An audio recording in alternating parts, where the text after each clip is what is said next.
I'm B. Welcome back to episode 19 of Wreck This Journal. If you've been following along, you know I'm using this book for art prompts and experimentation. This week, we're going to be doing another block video with a whole bunch of prompts, just like I did last time.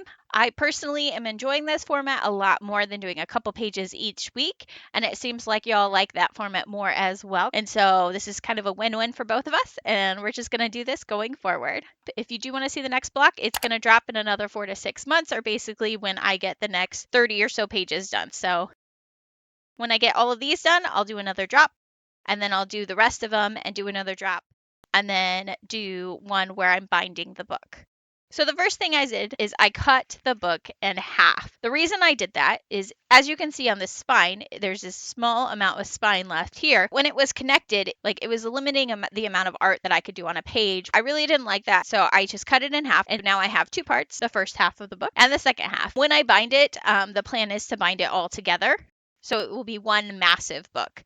But you can really see the difference because this right here is 40 pages, and this right here is also 40 pages. So the difference between this and this is quite a bit with how chunky the book gets. But once it's all rebound, it should fit together really nicely. For now, I just have the cover taped on to kind of protect this first page, and then this one just kind of sits on the shelf. So the first page that I worked on is page 110 and 111, and this is the page of good thoughts. I had several thoughts with regards to this page. First, I was thinking positive affirmations or positive quotes. I also thought about doing a page of potion jars that had little spells for love and happiness and joy and luck and excitement, things like that. And I thought that could be pretty cute. After the potion jars, I was also thinking that I could do one of those heads that is exploding, and then I was just maybe a bunch of bright colors and positive things coming out. So maybe some positive quotes or some flowers or things that make me happy, and I thought that would be cool. But ultimately I did decide on this phrase: there is magic in believing in yourself. And so I decided to do a self-portrait of me in a Greek goddess type dress, because I think that has a magical quality to it, the flowing etherealness that seems to be with the Greek outfits. And then I wanted to have magic flowing out of my hands into the rest of the world because of this phrase, because there is magic in believing in yourself. So I thought this was really cool. I think I did a good job on the portrait with all of the gold accents. I used a metallic Sharpie. And to do the words here, what I ended up doing is I measured it and then created something online, on Microsoft Word, and then printed it out and then traced over it so that way I could get the correct formatting and the correct spacing for the lettering. So that way it would sit here the way I would want it to. I'm not skilled enough to freehand that sort of thing. I really should work on it and work on lettering, but it's not something I am big into doing as of right now. Altogether, I thought it looked really cool, and I'm really proud of this page. The next page that I completed was make prints using an ink pad and cut vegetables. As you can see here, the glue is kind of ripping the pages apart here. When I cut this in half, a lot of the pages were falling out of the book, and so I ended up gluing this first little section, you can see right here, together. That created some ripping on this first page. In hindsight, I should have just allowed the pages to fall out as I went through, because when you rebind things, you have to take all of the pages out anyway. You have to make them single pages basically, and that just would have been smarter of me, but I was not smart, I guess. The options, though, for this page, of course, were to actually take vegetables and cut them up and put things on here. I know you can make roses out of celery. I know you cut the end of a potato and make it into a stamp. But the problem with that is that any sort of vegetable that you use is going to cause deterioration down the line. So that made me think of making a stamp that's a vegetable. I ended up using cardboard, but you could also use foam or an eraser or laminate or styrofoam. I cut out the pieces of a cardboard, but I had to use two separate stamps, one for the bottom and one for the top piece, because the different parts were going to be different colors. So I made two separate stamps for each one. So there's 4 stamps total, 2 for the tomato, 2 for the carrots. And I used it out of cardboard. I used the shiny side to be where the ink is going to be. It's practical to use the shiny side for the part that is actually going to be the stamp, and then the absorptive side for the background of the stamp. So that way any ink that actually ends up on the background is going to be less likely to transfer onto the page that you are stamping. Once I had the separate pieces, I did decide that it looked a little weird on just plain white paper. So I did add this wash to the background to make it look a little old-timey. And that made me think it looked like kitchen wallpaper. So then I decided I needed to make a character, and that's where this zebra came in. I, sketched it out and then traced over the sketch with microns and then just colored in with some markers and colored pencils and added some highlights to it. Cut it out and put it on top. And then on this side, I debated on leaving it plain, but then I decided to do something that can kind of flip up and off of this. So I did a frame that's hung on a string and just this like one little dot is glued down. So it's like a little nail that's glued down, and then I can flip this up and look at the print, or I can flip it down and have it be more of a complete composition. And so in this little frame, I just decided to be this little zebra's family. So we've got the zebra and the unicorn, and then they had a little baby. So that's a unibra or a zebicorn. But I just thought it was like a really cute little family. I don't know. I just thought the whole concept was really cute. I really liked how the stamp page turned out. Honestly, I've thought about making more with this wash and just like using it as backgrounds for like other pages or other things in the future, just because it was a really cool technique. And I can definitely see myself using that technique again. In hindsight, I would have, like I said, let the pages fall out. But otherwise, I think that this page turned out really, really well. The next page that we worked on was ask a friend to do something destructive to this page. Don't look.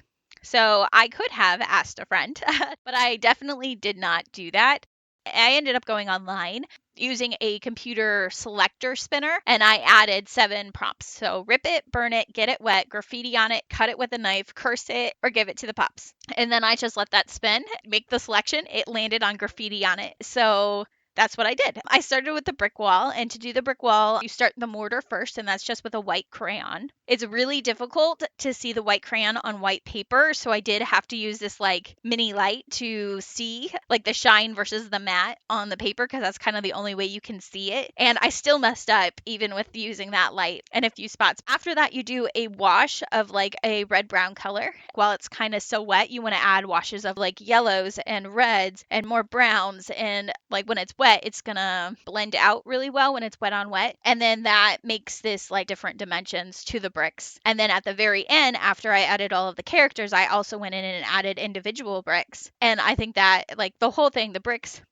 chef kiss, I think it turned out really, really well. It was a lot like this other page. Like I've considered just making another page just brick wall so I could use it again in the future, because in my opinion, it looks really, really cool. Once the base of the bricks was done, before I added all these individual ones, then I took my Posca pins and I added the graffiti. So like there's so many different styles of graffiti. So I did try to add like a few different styles on here, so it wasn't just like one style. So we've got stencil, tag, or wildcard, characters, and pieces, which is short for masterpiece. A piece is saying something, generally. It's there to communicate some sort of statement. And so I considered these 3 pieces, like all of these things can communicate different things, but they're also kind of vague. And so it's like it's up to you to interpret, just like other arts. But that's why it's like a masterpiece.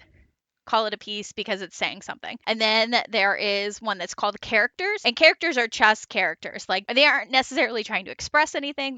There's not necessarily a message behind them. It's just a character. And so I ended up doing an octopus and a panda.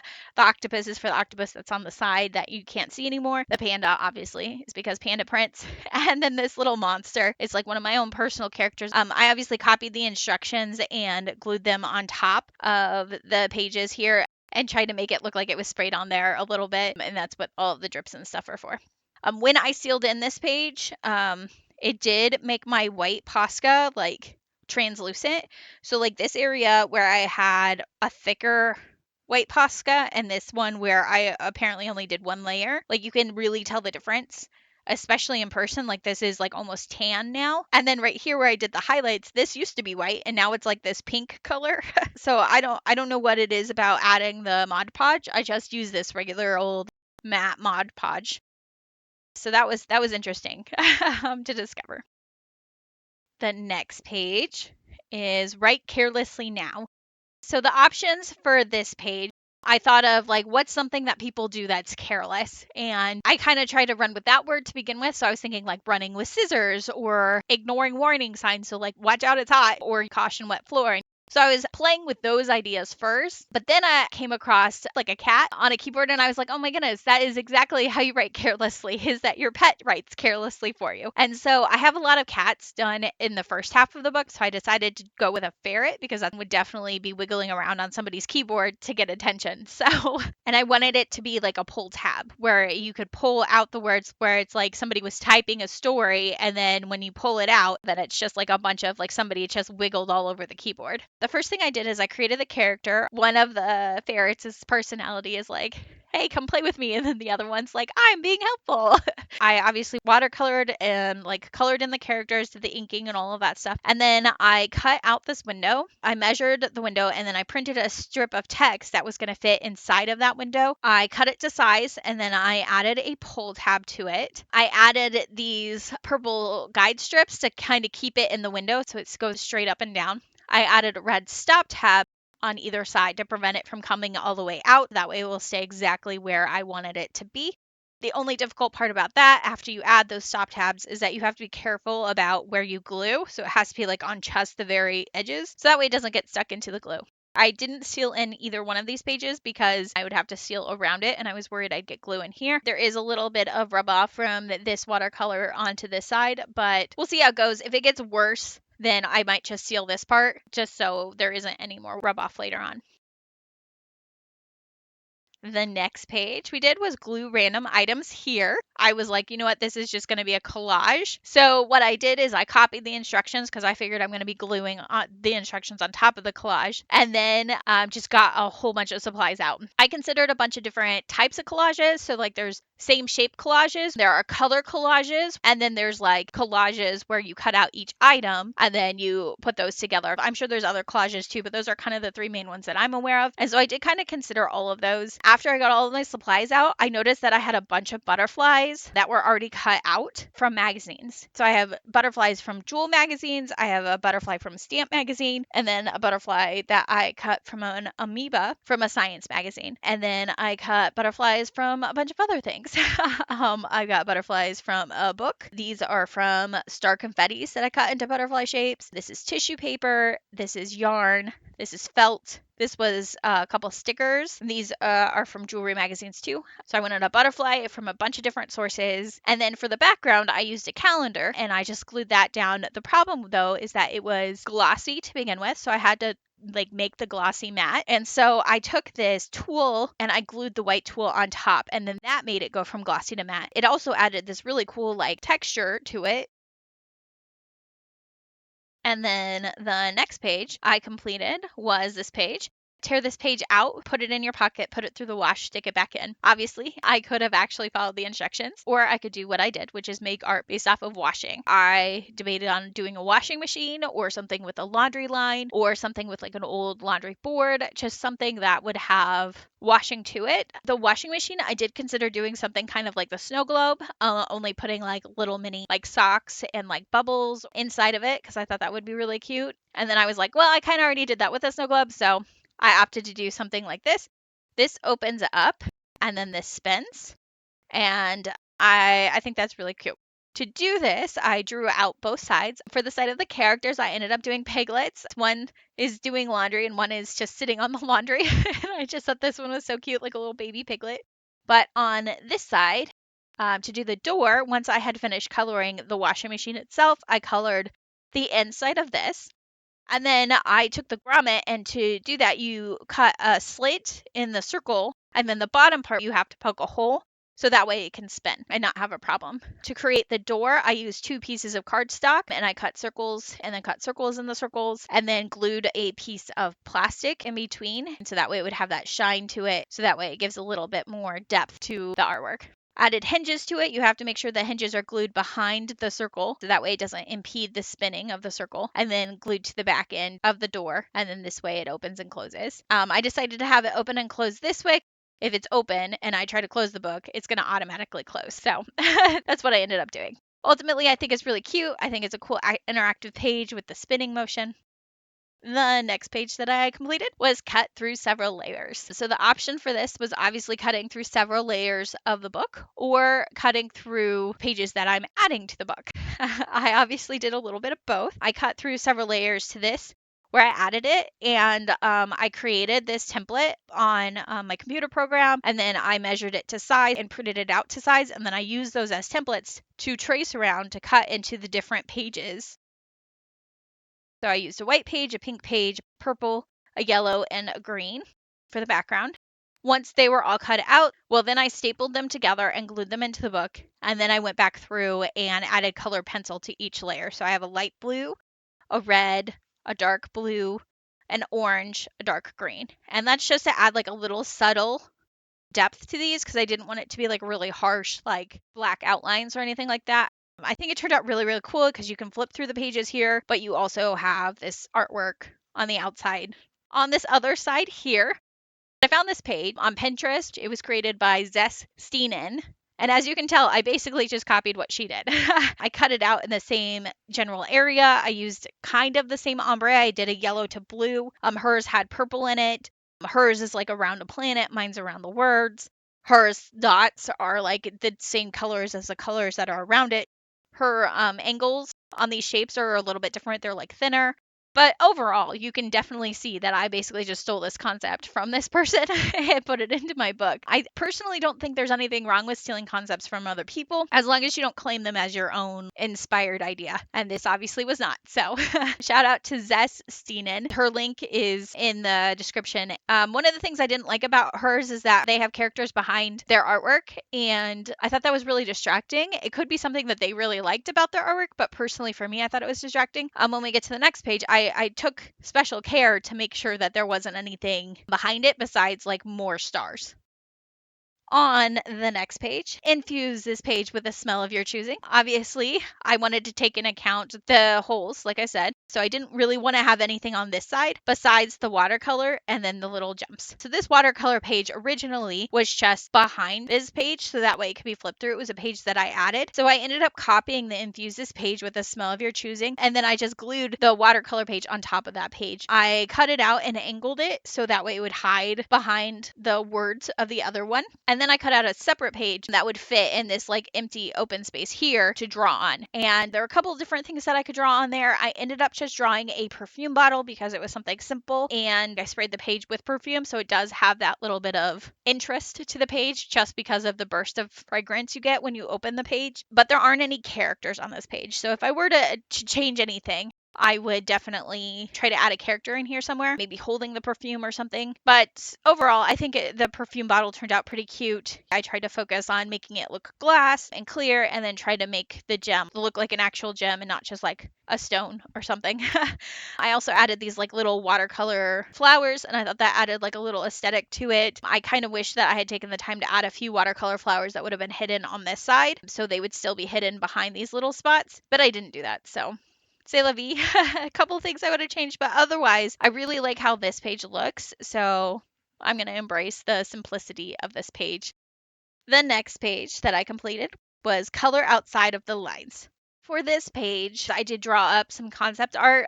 The circle like a moon, and then I was going to make it like dripping down into waves, tossing whales and catching stars, and it was going to be like this circular thing. And then I had another thumbnail sketch where I was going to do like a compass and then have the background be like a map of some sort, but then that didn't have any like characters in it really. And then I thought of it being a glowing orb, and then I was like, oh, I love that idea. What characters have I not done yet? And I haven't done any wolves, so I decided to do this cute little witchy wolf with their spell book and creating these little glowy orbs. So I thought that was really cute. So I drew the little wolf. I watercolored it. And then added some colored pencils, all of that stuff, cut it out, glued it in on top of the black background that I had painted over everything. And then I added pink gouache to create the circles. And then I added a white acrylic over the pink gouache just to like reaffirm that these are supposed to be glowing orbs. And then after that, I added the runes on top and then some more pink gouache to again give that like glowy sort of effect is what I was hoping for. And then I added a whole bunch of like white and pink dots in the background to be like little embers. The next page that I completed, close your eyes, connect the dots from memory. So I decided to make it as if it was instructions for the reader or whoever, is flipping through the book in the future, connect the dots. And so then I was just like, okay, well, what can I do with these dots? So I had a couple different ideas. I thought about making them planets. or the center of flowers, or like the pupils and eyes, or spots on a dog. And then I came across the idea of making them astronauts. And then I was like, why don't I make them panda astronauts? And so I thought that would be cute. Little panda astronauts. But you can't really tell because they just have the little bear ears. So are they pandas or are they bears or are they cats? Who knows? What I did is I copied the page so that way I would have all of the dots. And then I did a gradient. I obviously did blue to purple to pink. I painted it over the gouache. And then the acrylic, as I was painting, kind of lifted a little bit of the gouache up.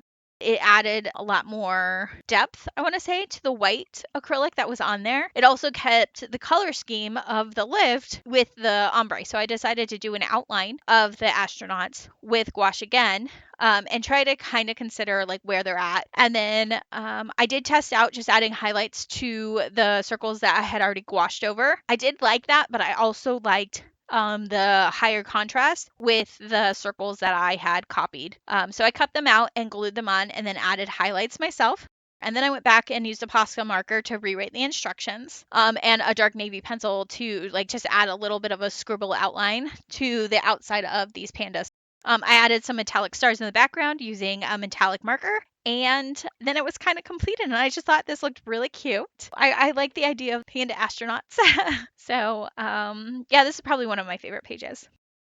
The next page that I worked on is collect your pocket lint. So the options for this were to like take actual pocket lint from my pockets, or I was thinking like lint from a dryer and like making something out of it. So I could make like a beard or some sheep or something that's like fuzzy and just like glue that lint in here. And then the other idea was to actually create pockets in the book. So I thought about doing like a different pocket for the different elements, or just doing a whole bunch of pockets and maybe put a few like hidden things in the pockets. And then I thought about putting a character inside of a pocket, and I was like, that would be really cute. My first thought, of course, was a cat. And I was like, no, we've done cats a million times. So I decided to do snails. So on the side, I mixed some blue gouache with some white acrylic paint. And then on this side, I did a layer of black acrylic paint and I created the background. And then I created the pockets by just cutting out the shapes, adding accordion files to it, 3 different sides. So this one's kind of more of a triangle, and then this one's the square, and then gluing those in. On the cloud, I wanted it to be kind of like as if it was like a purse and had like these little rainbow stars kind of dangling off of it. So I did add these like little dangling stars to the back of it. And then I wanted to make 2 snails, one that is rainbow and then one that is grayscale. And I decided to add the lint was going to be these like little ribbons. So on the cloud side, the ribbons are all in like this rainbow color, and then on the black and white side, I did like this black ribbon with like sparkles in it. And then the characters, I added like little papers to them, so that way they would be able to sit on top of the pockets as opposed to like hiding inside of the pockets. Those are my ideas, and if I were to do it over, I would have done it entirely different. But we just accept the ones that we don't like and we move on. So the next page that I completed was Trace Your Hands. For this page, first I was looking at tracing like one hand that was like making sign language and just do like a hand study of the different positions of sign language. And then I thought about like a shadow puppet, and that could be either something that's realistic from the hands, or I could do like the bunny shadow puppet and then do like a very intricate rabbit in the shadow. So that way it's like, oh yeah, this is how that works. I also considered doing like bloody handprints, or just something that had to do with like hands themselves. So like hands pushed up against glass or like a foggy window. But ultimately what I ended up doing is I ended up just tracing my hands and cutting them out. On this side, I had enough room for my hand to be completely flat, and on this side, I did not. So they were going to be 2 different things. This side I decided to do that protective eye that's in the middle of a palm. So I drew the eye, cut out the eye socket, cut a paper to go behind the eye socket hole, use the socket hole itself to draw the iris, so that way it was the correct size. Then I watercolored the hand and used markers in the iris. I hot glued the sides of the hand and the top of the hand to contain the paper that's going to hold the iris. I cut the handle and then hot glued around that, so that way it would contain it where the handle is, so that way I can't pull the iris paper all the way out. And then when I glued it into the book, I made sure that I hot glued over the places that I had hot glued originally, and then I used glue stick on the fingers and the thumb, so that way they would be glued into the page.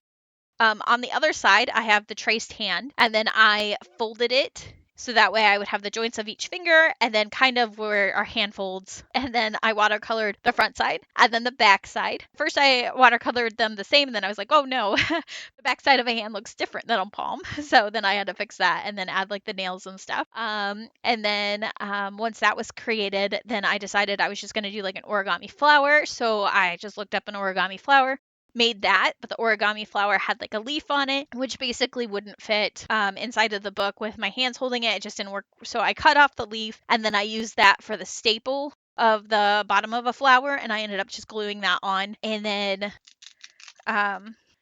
used Velcro on the back side. I used a clear part on the page so that way if the flower goes missing, like it's not just these weird white dots or whatever. I have the Velcro on the inside on the back of the flower so that way I can pull the flower in and out if I wanted to. And then the fingers and the thumb are still free. They're not glued down, so I can move it around to be whatever shape that I want. If I were to lose the flower, I could just do something fun with the fingers. So that's how that turned out. I love both of these. I think they both turned out really cute. It also took a little bit longer than some of the other pages, but that's how it works.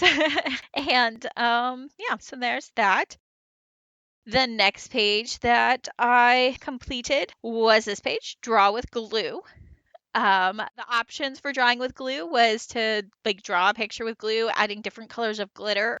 You could draw a picture with glue and then watercolor inside of it, so that way it's like a watercolor border. And then the glue dries clear, so it's like clear lines, and then you have the watercolor in the middle. You could mix black paint with the glue and make like a stained glass type thing, or different colored paints with the glue and make a stained glass type thing. So I thought about making French doors, which I obviously did.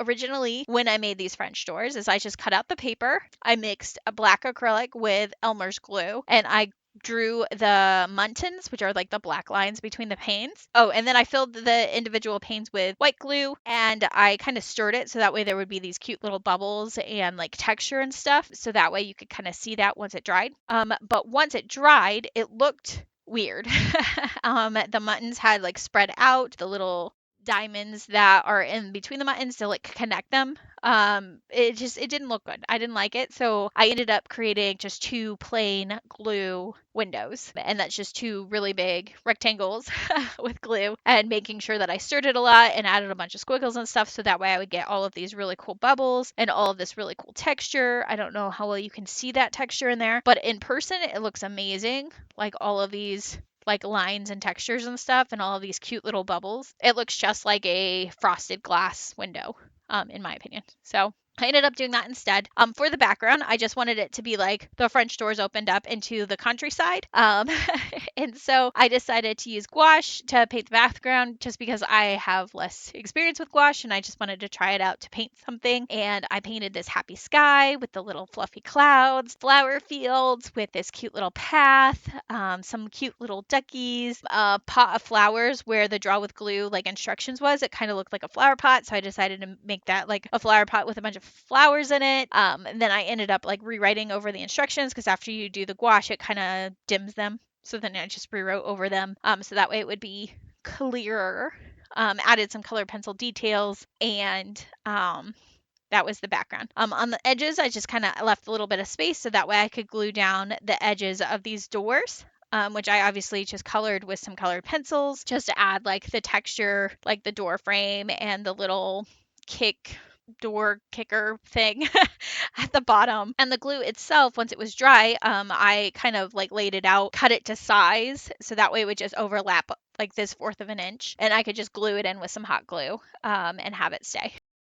I just really, really like this page. It's one of my favorite pages that I have created so far. So it's really exciting that as I go through this book, I'm trying new things. I'm experimenting, which was the goal. And I'm learning a whole lot. So speaking of experiments, this next page is entirely about experiments. It's sample various substances found in your home, document what they are, and create color themes. So this, I just decided to take some watercolor and try different things on the watercolor. So I obviously did a rainbow, and I just kind of did a fade between the two colors on each level. And then I just try to do different things on each page or on each section. So we've got plastic wrap I put on here, rice, salt, yarn, lemon juice, pasta, and alcohol pads. I would say that the lemon juice, pasta, and alcohol pads and the yarn, I didn't let any of those dry completely before I took the item off. And I regret that because I don't know. I was just worried that the yarn was going to stick to the page. I was worried that the pasta was going to transfer some starch onto the page. And lemon juice, I was cautious with these like food type items, I guess. And I don't know if you can really see like the alcohol pad. You can kind of see the square here that it was sitting on and how it repelled things. The pasta, you can kind of see how it absorbed the color and it left it white on the parts that it was touching. The lemon juice, I don't know. I don't know what the lemon juice really did. The plastic makes these little cells. The rice pulls the colors towards it. So it kind of absorbs the colors. And then the salt repels the colors. So it kind of adds these little starburst type things. And then the yarn is like pulled to the center of where the yarn is and then repelled around the edge so that you've got this contrasting outline around it. I don't know. I feel like I could have done this page better. It was just like a tester type things, and I think maybe I should have done a little bit more something since it was going to be in this book, but whatever, c'est la vie. It is what it is. The next page that I completed was this one, document a boring event in detail. So for this one, a couple of the ideas that I had were doing like field notes or history notes, because I thought doing something with notes like that was gonna have like a whole bunch of like boring words in there that nobody's gonna want to read. So I did consider that for a minute, but then most of those are usually just like black and white. I don't know, that would have made a really boring page, which kind of would have been on theme. And then I also thought about just like dropping the word boring and just like documenting an event. So I did consider doing that and then changing boring to like an art event in detail or something like that. And I was like, I could do just like an art tutorial. But ultimately I ended up going with this idea. I had this idea of doing these two little girls, and they're at a sleepover, and one woke up and it's not her house. And she's up early, but she can't wake up her friend because, it's not her house. And so she has to wait till her friend wakes up, and she basically just has to sit there and like watch her friend sleep and just think, like, get up without actually waking her up. You know what I mean? And so that was the idea with that. I wanted to add a whole bunch of Easter eggs to pages in the past, which you might be able to see in here. I like this page just because it looks kind of like it could be in a children's book is the vibe that I'm getting from it. Like I feel like it has children's book vibes. I also wanted to try out glazing in watercolor. I hadn't tried glazing to add the shadows and stuff. Usually I'm like mixing colors off the page, or I'm mixing them directly, like adding just like a second layer of the same watercolor color as opposed to glazing with a different color. And in some ways the glazing turned out really cool. In other ways, I think it just made it a little bit muddied in a way. And I don't know if that's just because I'm not using watercolor paper, and so it doesn't have that same sort of vibrancy, or if it's just because usually when I am adding shadows, I'm just adding another layer of the same color, so that adds a vibrancy to it. I don't know. It's a different technique. It turned out pretty cool. I did not seal this page until after I should have, because as you can see, like a lot of it went from this side onto this side. A lot of it transferred over, and that was really disappointing. I don't know why so much did, because it hasn't on other watercolor pages, or if it was just because I did so many layers of watercolor, it just wasn't as absorbed into the paper and then therefore transferred easier or something. I'm not really sure. But yeah, I regret not sealing the page sooner, because it definitely added a bunch of stuff over here that I didn't necessarily want. But overall, it was a learning experience. I think it turned out really cute. It's an interesting page, even though it's supposed to be a boring event. It is a boring event. It's just the page itself is not boring. The next page that I completed was this one. Create a drawing using a piece or several pieces of your hair.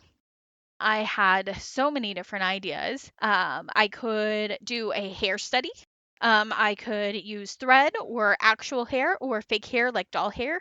I could create a character with unusual hair, or I could just do a character where the hair is the only focus. And then I started playing with like characters with hair in different elements. And I actually ended up making a mood board. So this is my mood board I did for each. This was the water idea, and this is my fire or lava idea. And it was kind of like, I liked both of these so much. I had to make this mood board in my sketchbook, and I thought that turned out really fun too. And it made me want to create more mood boards in the future. But yeah. So I ended up obviously going with the lava. And so it's this mountain girl that has lava for her hair. And I think it looked really cool. I started with the rocks by just doing a lot of like black and white. So that I wanted the mountains to be a darker gray, and then the sky was a lighter gray. And then I did a white base, white acrylic. I wanted to make sure that I had different textures. So, like for the background, I made sure that the lines were going more horizontally. And for the mountain, I wanted them more vertically. So that way we had more interest with the texture as well. For the smoke, when I got to that point, it's more circular, just so we have contrast in shapes, not just colors. The lava, I added a bright yellow gouache on top of that white to begin with, and then I added the red and the orange to the edges to add definition to the edges, to add like the low lights basically. And then I added some white highlights. Originally, I did try to add some red. Like I have a lot more red in this sketch because I really like the red with this marker, but I didn't like how the gouache red was turning like this weird creamy color on top of the gray gouache. Like it just like the red on the yellow turned out okay, but the red on the gray just looked weird. So thankfully gouache can be lifted off fairly easily, so I just did a layer of water over the top of it after it dried and wiped it off.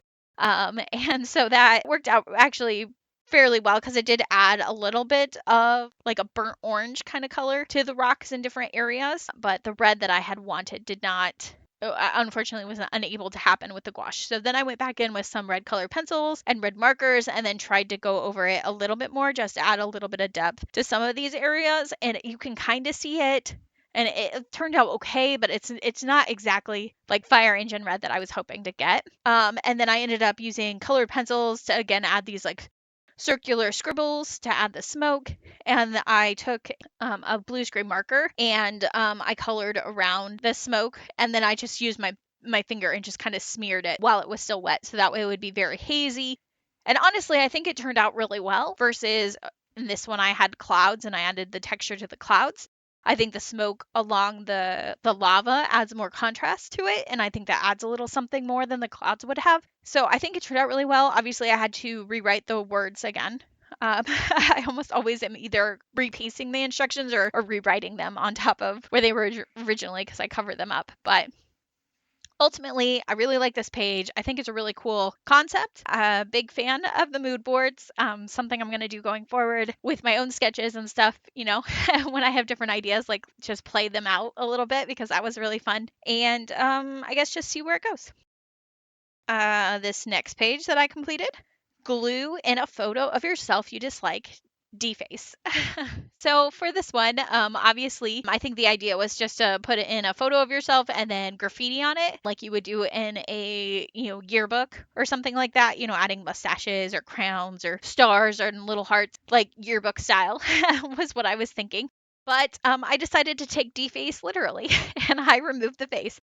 So I just printed out the photo that I use in my intros and I cut it out and then cut out the face and glued it where my book usually is. So I'm like holding my face instead of the book. To do this watercolor in the background, what I did is I painted over the words that were here with a white acrylic, and then I would put drops of the different colors and I just blew to make this like splatter kind of effect or drippy kind of effect. And then I also did a few splatters of the different colors to make this kind of look. I glued in the photo on top of the splatters and then painted in my face so that way it would be black.